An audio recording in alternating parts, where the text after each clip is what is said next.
Hey guys, welcome to game number 2, the best of 3 match series between Liquid Hero, spawning as the blue Protoss in the 6 o'clock position, against mouzThorZaiN, the red Terran, in the 9 o'clock position here today on the Shattered Temple. This is, of course, a continuation of the series from DreamHack Valencia. Currently, ThorZaiN is up 1-0 against Hero, who I feel like just had a series of really unfortunate things happening there in the early on, compounded with that early pressure that led to Hero not really able to catch up for the remainder of the game. Pressure at all the right times from ThorZaiN, and now we are here on the Shattered Temple in game number 2, where ThorZaiN is hoping for a 2-0 shutout. Will Hero be able to make something happen, though? I don't know. I feel like with the close spawning positions, a lot of times Protoss lately have been going and taking advantage of that by using Warp Prism abuse. I say abuse because it becomes rather pesky, the close spawning positions, the fact that you've got to basically keep tabs in this whole bottom portion of your base, and we could be seeing Zealot drops, DTs, or we could even be seeing some air harass. We did see that in game number 1 on Dual Site, Hero opted to go for that early Stargate. So I feel like that Void Ray pressure here, again, could be used to some effectiveness.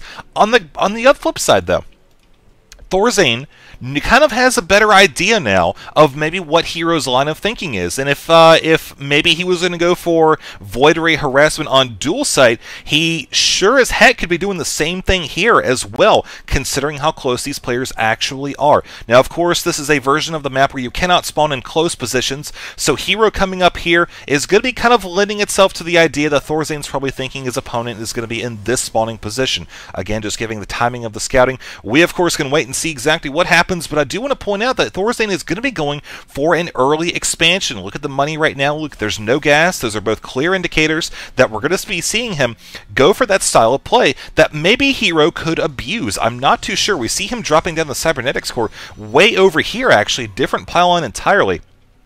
This is, I'm almost wondering if this is going to be indicative of some kind of hidden tech. I say hidden because it would be hidden in comparison to maybe an SCV that comes up here, if, say, a Stalker was waiting for it, something like that. But we do see that second assimilator going down as well. That was going to be the other indicator I was going to be watching for, to see if he's going to be going with a 1-gate expand, maybe 2 or 3.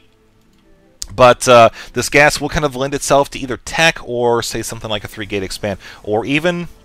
well, we'll just have to wait and see. We'll watch what happens. We'll see if that warp gate starts to get kicked in right there. We see the Protoss is doing a very good job keeping his money down right now. And, of course, warp gate has started. The command center going down as well. So things are looking to be going pretty typical considering the builds that both these players are going to be using here. ThorZaiN, I'm really curious to see how much information is going to be able to gather from scouting again. Of course, he has this SCV over here. He's already spotted the gateway. He hasn't seen the cybernetics core, so all he knows is that there's 2 gas.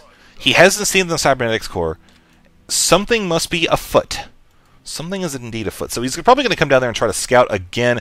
Maybe even decide to drop a scan if he doesn't find anything. I don't know, because I would feel really uneasy not knowing what that 2 double gas was going to be going towards, considering the fact that he's going to be spawning basically back to back with me. But looking down here, we see he's got 2 SCVs working on each geyser, and the expansion's just about complete. Nice timing on the mule there. You're going to see that return right as that's finished. And the SCV is going to be... Actually, I think the SCV was killed. Yeah, the Stalker killed it right there. Saw it on the mini-map, but... Protoss going to be possibly dropping an expansion. We see he's just kind of keeping the probe parked here, while a Dark Shrine has just been dropped. Now, this is... I'm not sure how well this is going to work out. I'll say that. The reason being, 2 command centers, as early as they are, they're going to lend themselves very well for ThorZaiN to adapting quickly and having extra scans. He just won't drop the mules the first time he sees the DT. So that first attack with those DTs, I feel like, is going to be the most crucial, because he's got to make it count. He's got to maybe even try to time it to where ThorZaiN hasn't maybe... seen the Dark Shrine yet. Maybe he'll just be kind of using his energy on the mules, catch him when both the command centers are low, and hope that there's not an engineering bay by the time he gets there. So it's going to be kind of a risky move for ThorZaiN, or for Hero, I have to admit. ThorZaiN, I feel like, is in a pretty solid position to deal with it, but we'll just see over here what Hero has actually spotted. Not too much, and there is a robotics facility as well. So this is really going to... man, this is really going to hurt Hero's army size overall, because he is very much committing to making this happen. He's got this observer up here as well. You see he's warping in the pylon down at the base, but look at this. SCV actually has spotted right there. He knows something is going to be going on. He knows something is fishy. So he's bringing back the infantry right now. This is really going to put a massive dent into Hero's plan. Overall, not just the loss of this pylon, but this is going to tell ThorZaiN that maybe Hero's army isn't quite so hot. We see those Dark Templar warping in right now, and the fact that he managed to get position or managed to get vision of the high ground like that means that they're an observer. There is an observer. He spotted that, so he's going to be taking that out. So all of that gas that went towards this goal has just essentially been thrown out the window, as Hero has not been able to make this happen at all. We can just look at the army size right now and see 950 to 275, one Stalker up here. Again, this is this is like half of Hero's army right here. And this is, like I said, this is just what happened as a result of just good game sense by ThorZaiN, keeping the patrol there, knowing that it was a very likely occurrence that he would be facing that kind of pressure. Now you see he's keeping those Marines there as well. ThorZaiN very quick on the draw, knows what's going on. Hero's going to try to drop one possibly down here where there's not quite as much in the way of forces. Also, this is a blind spot as well. But of course, to run across, he'd basically be leaving himself exposed to just eyeballing the distortions that those stealth units create. But look at ThorZaiN now, just moving back. He's kind of getting another idea that maybe this isn't going to be such a peaceful time after all. But you see Hero kind of thinking one step ahead here, brings in a second one, drops it after using the first one as bait, and now we see that, okay, not really going to realize, again, decent returns. As this goes along even further and further, oh man, will this go down?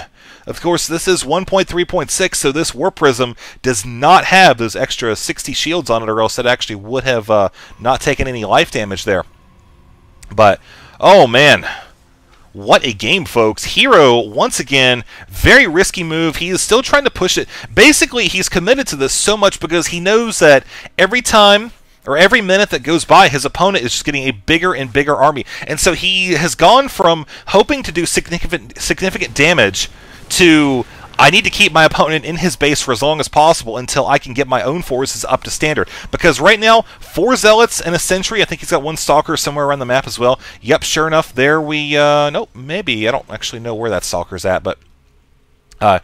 more importantly, I feel like Hero is just not sitting in such a great spot, man. We're going to be looking for ThorZaiN possibly to push out here at some point here in the near future, because looking at the supply count right now, 84 to 65, and a lot of this you can just see actually dead even on the probes. So as far as the actual army goes, yeah, I think ThorZaiN knows he's in a good spot, and so he's going to be pushing out. He's got a few SCVs as well. Again, anticipating some Zealots, because a lot of the gas has been spent so far has been trying to get those DTs up, getting the robotics facility so that he can get the Warp Prism, the Observer to get the vision of the high ground, and now you're left with a very light force meant to guard this expansion. And ThorZaiN, he's got Stim Pack, he's got the Ghost. That's going to be the biggest thing. Perfect EMP landing on top of Liquid Hero. And now you see those SCVs are like, man, you know what? I can take out this mineral line on my own, keeping all those probes at bay, which is very smart, actually.